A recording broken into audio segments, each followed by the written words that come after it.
اور جو ان کی تربیت کرنے کا حق ہے وہ نہیں کر پا رہے، تو ان کے اندر وہ بیماریاں پیدا ہو گئیں جس کی وجہ سے بچے ہمیں خراب نظر آ رہے ہیں۔ اس کو ایک مثال سے سمجھیے، آپ کے محلے میں کوئی پہلوان رہتا ہے، اب آپ قاری صاحب کو بتائیں کہ ہمارے محلے میں ایک بہت شاندار پہلوان ہے جو 10 آدمیوں کو پچھاڑ دیتا ہے، تو ہم اور قاری صاحب دیکھنے چلے گئے تو معلوم ہوا کہ وہ تو بستر پہ لیٹا ہوا ہے اور 4 آدمی اس کو اٹھا رہے ہیں۔ تو ہم کہیں گے بھائی آپ تو کہہ رہے تھے کہ 10 آدمیوں کو پچھاڑ دیتا ہے، تو بستر پہ لیٹا ہوا ہے اور 4 لوگ اس کو اٹھا رہے ہیں۔ تو آپ کہیں گے کہ خدا کی قسم حضرت یہ بڑا پہلوان ہے، لیکن آج اس کو فیور ہو گیا، بخار ہو گیا، اس بخار کی وجہ سے اس سے اٹھا نہیں جا رہا۔ اب پھر اس کو دوائی دی جاتی ہے، اس کا بخار ٹھیک ہو جاتا ہے، پھر وہ پہلوان ہے۔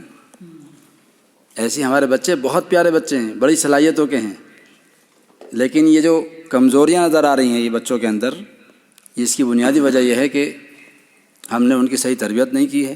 ان بیماریوں کو دور کر دے پھر بچے اچھے ہو جائیں گے۔ تو میں نے بچوں کے اندر جو بیماریاں پائی جا رہی ہیں جس کی وجہ سے بچے ہمارے خراب نظر آ رہے ہیں ان کا تذکرہ کیا تھا پچھلی باتوں میں۔ اس میں آخری بات یہ تھی کہ جب بچہ آخری اسٹیپ میں چلا جاتا ہے، جس کو ہم CD بولتے ہیں، کنزرو ڈس آرڈر، تو وہ اب اس کے بعد یو ٹرن کا موقع نہیں رہتا۔ اب وہ موقع ایسا ہوتا ہے کہ یہ تو بچہ خودکشی کر لیتا ہے، سوسائڈ کر لیتا ہے، یا دوسروں کو مار ڈالتا ہے۔ یہ جو آپ کو اتنے خراب نظر آتے ہیں کہ قاتل ہیں یہ بچے اور لوگوں کا قتل کر دیتے ہیں، جس کو چاہتے ہیں مار ڈالتے ہیں، یہ اسی ڈپریشن کا شکار ہوتے ہیں جس کے نتیجے میں ان کو اندازہ نہیں ہو پاتا۔ تو یہ بچہ خراب نہیں تھا، اس کی صحیح تربیت نہیں ہوئی، اس کو صلاحیت کو سمجھا نہیں گیا، اس نے کر دیا یہ کام۔ تو صلاحیت اس کے اندر یہ تھی، اس کا صحیح استعمال کرتے تو وہ دین کے لیے کتنی قربانیاں دیتے۔ اب اس کو اگر واپس لانا ہے، یا وہ بچے جو ابھی ان بیماریوں میں مبتلا نہیں ہوئے ہیں ان کو ان بیماریوں سے بچانا ہے، تو اس کے لیے 4 ترتیبیں۔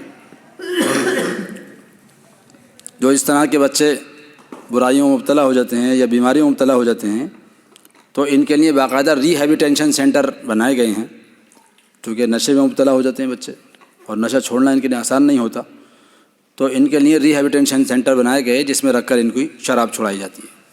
آپ کو حیرت ہوگی کہ 8,000 روپے ماہانہ بچہ لیا جاتا ہے۔ اب 8,000 روپے کا مطلب سمجھتے ہیں سال میں؟ کم سے کم 1 سال بچہ رہتا ہے وہاں، تو کتنے پیسے ہو گئے؟ تقریباً 96,000 روپے ہو گئے۔ اگر خدا نخواستہ ایک محلے کے 10 بچے نشے میں ایڈکٹ ہو گئے اور ان کو چھڑانے کے لیے وہاں رکھا گیا، تو 9,60,000 روپے ایک محلے سے بچوں کی شراب چھڑانے پہ جا رہے ہیں۔ اور وہ کیا کرتے ہیں؟ وہاں جا کر کے سب سے پہلے ان کو دوائی دے دیتے ہیں۔ تو آپ یہ سمجھ لیجیے جس بچے کو دوا دے دی گئی اس کو بالکل تباہ کر دیا گیا۔ شراب تو اس کی چھوٹ بھی سکتی تھی، یہ دوا نہیں چھوٹے گی۔ اب چونکہ اس کو دوا سے سکون مل گیا تو اب زندگی بھر دوائی یہ کھائے گا، تو ایک نشے سے نکال کر اس کو دوسرے نشے میں مبتلا کر دیا۔ جب وہ بچے واپس آتے ہیں تو ان میں سے 2-4 بچے تو اس لائق ہوتے ہیں جو بچ جاتے ہیں، ورنہ پھر آن کے پھر اسی ماحول میں مبتلا ہو جاتے ہیں۔ تو ان کا جو بہترین علاج ہے وہ ہے فزیکل ایکٹیویٹی۔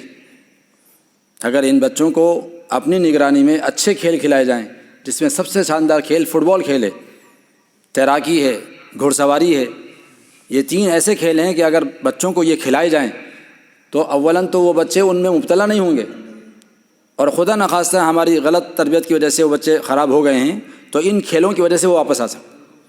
تو فزیکل ایکٹیویٹی ان کو کرانی۔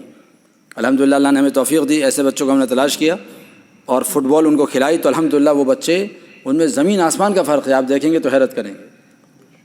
8 سال کے بچے، ان کے اگر میں آپ کو فوٹو دکھاؤں گا تو چین اسموکر ایسے خطرناک سگریٹ پیتے تھے کہ آپ دیکھیں گے تو یہ سمجھ نہیں پائیں گے کہ یہ بچہ ہے، 8 سال کا بچہ۔ تو صلاحیت تھی بچوں کے اندر، لیکن ان کی صحیح تربیت نہیں ہوئی تو وہ اس رخ پہ چلے گئے۔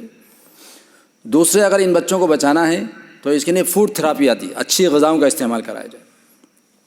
غلط کھانے کی وجہ سے بھی یہ بچوں کے اندر بیماریاں پیدا ہو رہی ہیں، جیسے جنک فوڈ چل رہا ہے، اس وقت فاسٹ فوڈ چل رہا ہے۔ والدین اپنے آپ بہت آلس ہو گئے ہیں، بچوں کو یہ سب چیزیں کھلا رہے ہیں، پیسے دے رہے ہیں، وہ پیسے دے کر کے یہ سب چیزیں کھلا کے گویا کہ اپنے بچوں کو برباد کر رہے ہیں۔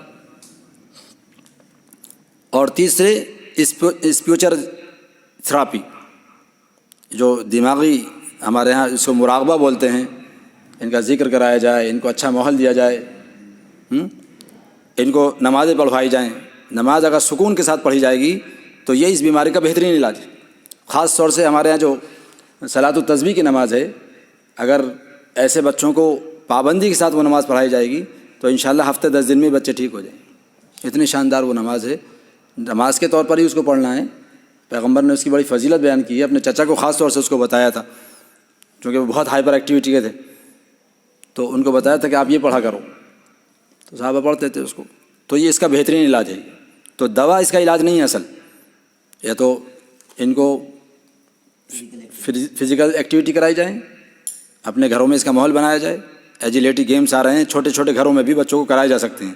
اب بچوں کو ایکٹیویٹی نہیں کرائی جائے تو مجبوراً بچے موبائل لے کر بیٹھتے ہیں، والدین باہر جانے دیتے نہیں، اور پلے گراؤنڈ ہمارے یہاں ہے نہیں، جوائنٹ فیملیوں کے نتیجے میں بچوں کو کھیلنے دیا نہیں جاتا، تو مجبوراً موبائل لے کر بچے بیٹھتے ہیں اور وہ تباہ ہو رہے ہیں ہمارے یہاں۔ پھر ہم شکایت کرتے ہیں کہ بچے برباد ہو گئے، ان کی صحتیں خراب ہو رہی ہیں، ان کی آنکھیں خراب ہو رہی ہیں، ان کے دماغ کمزور ہو رہے ہیں، چشمے لگ رہے ہیں، پڑھائی سے دور ہو رہے ہیں۔